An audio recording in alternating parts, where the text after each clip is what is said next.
Heth versus Reynolds, Chapter 2, Davis flanks Cutler. It's about 7:30 a.m. See the town of Gettysburg in the lower right, and in the upper left see a Confederate infantry division approaching Gettysburg from the west, and they're commanded by Major General Henry Heth. This road is Chambersburg Pike. The spiky icons are artillery. The little rectangles are regiments. The dotted lines are skirmish lines. Gray for Confederate, blue for Union. Heth's division had skirmish lines out front, with a battalion of artillery on the road, followed by 4 infantry brigades. It was only the first 2 brigades that fought on the first morning. You'll see Davis's brigade highlighted in red. The Union troops are cavalry, and soon they'll leave their campsites and stretch out in a battle line along the top of McPherson Ridge. See the red line. Heth's division, the Confederates, are approaching Her Ridge. See the black line. General Heth, the Confederate commander, had orders telling him to find out what force was at Gettysburg, while Brigadier General John Buford, commanding the Union Cavalry Division, had orders to hold on to Gettysburg until supports arrived. There's only about 2/3 of a mile between the 2 ridges, Her and McPherson. Once the Confederates reached Her Ridge, General Heth saw that there were Union cavalry on the ridge ahead with artillery. Heth ordered his artillery to move off the road out onto Her Ridge north and south and provide covering fire while the 2 infantry brigades at the front of his column deployed into a battle line behind the artillery.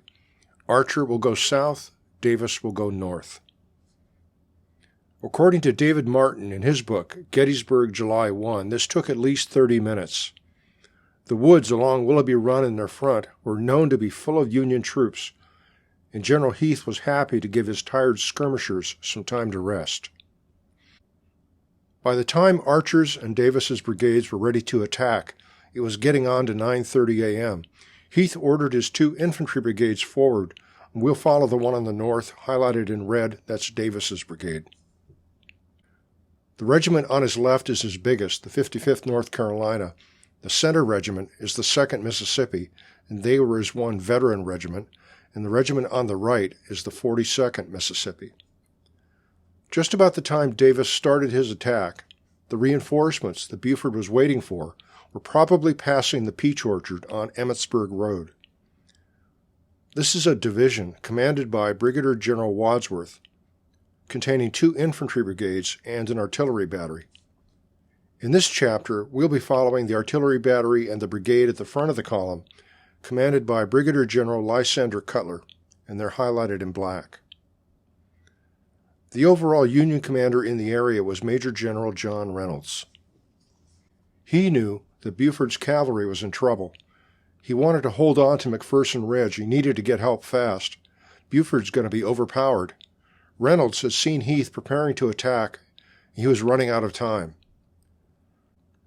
Reynolds probably realized that rather than try to navigate Wadsworth's division through town, it would be better to take a shortcut, to go cross-country.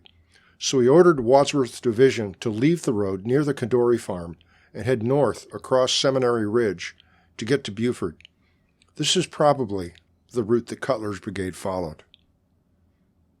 Meanwhile, to the northwest, Davis's Confederate brigade had begun their attack.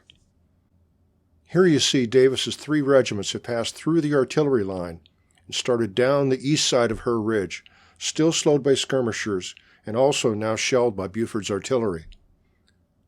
Note that Archer's brigade drifted south and Davis drifted north, probably to avoid Buford's artillery, which had a clear field of fire down the road. This is important because Archer's and Davis's brigades ended up fighting alone. There was enough distance between them that they couldn't help each other, and Heth's other 2 brigades were too far back to join in. Just as Davis's regiments crossed Willoughby Run, Buford's first reinforcements, Cutler's brigade, reached Seminary Ridge. They continued north behind the seminary and turned left into the dip between Seminary and McPherson Ridges.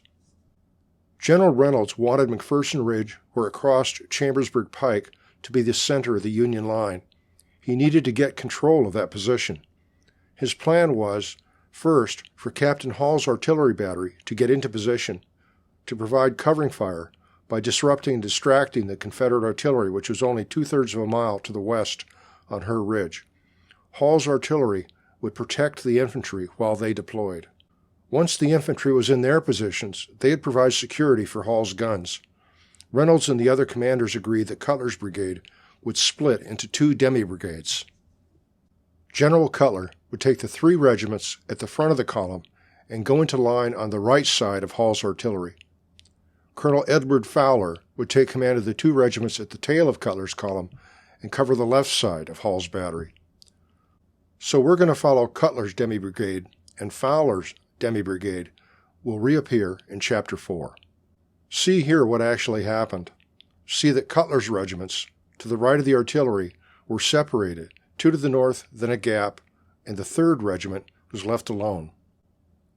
The first 2 regiments continued north in the dip with General Cutler, sheltered behind the ridge while the artillery battery covered them. When they emerged onto Oak Ridge, the Union cavalry regiments, these light-colored blue icons are cavalry regiments from Buford's division, they were able to fall back and get out of the way, and Cutler's 2 regiments immediately came under intense small arms fire. Davis's left regiment was waiting on the top of Forney Ridge, and they began exchanging volleys with Cutler's 2 regiments. This Confederate regiment, the 55th North Carolina, fixed bayonets and moved forward, threatening their right flank. A few minutes later, Davis's center regiment, the 2nd Mississippi, unloaded 3 volleys on the Union troops without response. It was mistaken as friendly fire. The Union troops couldn't see where it was coming from because the Confederates, remember the 2nd Mississippi are Davis's veterans, they were hidden in the wheat field.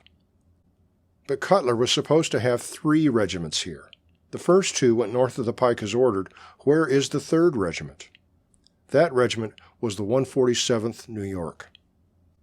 I'll use my map's reverse feature to show what might have happened. The 147th New York is highlighted here in green. They were the 3rd unit in Cutler's column. A couple writers have suggested that Hall's artillery battery, hurrying to the front, broke through Cutler's column right in front of the 147th New York. They were distracted and lost their way. After about 5 minutes, they were redirected back to their correct planned position on the right side of Hall's battery north of the pike. Meanwhile, Davis's brigade continued forward. When Hall's battery took position on McPherson Ridge in front of them, at first they were all alone, unsupported on left or right, and the 42nd Mississippi leaped forward to grab the prize. So as the Union 147th New York emerged into position on the ridge alongside Hall's battery, they were surprised by the 42nd Mississippi immediately in their front, already in full cry charging forward to capture Hall's artillery, and the 147th New York, all alone, began a fight for their lives. If Cutler's demi-brigade had time, maybe they would have adjusted their line. As it happened, when they popped out on the ridgetop, first General Cutler with his 2 regiments on the north, and then the 147th New York, maybe 5 minutes later, they were immediately on their heels, facing an enemy that by that point had momentum. It seems going in they did not know Davis's regiments would be right on top of them and charging forward. Cutler's demi-brigade, north of the pike, was outflanked on their right end, and they were outnumbered. Cutler's 2 orphan regiments on the right faced 2 of Davis's regiments, and those were big regiments. They were outnumbered about 2 to 1.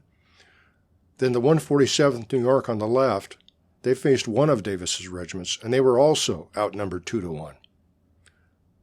Cutler's demi-brigade on the north side of the pike was ordered to retreat, but only Cutler's 2 orphans got the order. Captain Hall's artillery and the 147th New York did not get the order. Captain Hall's head at this point must have been on a swivel. He just happened to turn to the rear, and he saw Union soldiers running into the woods. He suspected his battery had been abandoned, and so he ordered a retreat on his own authority. So now the 147th New York is left alone, with the 42nd Mississippi on their front, and the rest of Davis's Confederate brigade to the north on their flank and threatening to cut them off. The Union Division Commander Wadsworth saw them and sent an officer in to pass the word, and the 147th New York also fled, with horrible casualties. The 2 regiments to the north with Cutler suffered 69% and 45% casualties respectively, and the 147th New York suffered 76% casualties. The The casualties in Davis's brigade? Well, they're not done yet. Davis's regiments chased Cutler's regiments to the east, but then they were fired on from their right, and they see Union troops south of the pike. They face a dilemma. Should they continue chasing Cutler or turn to the south? Thank you.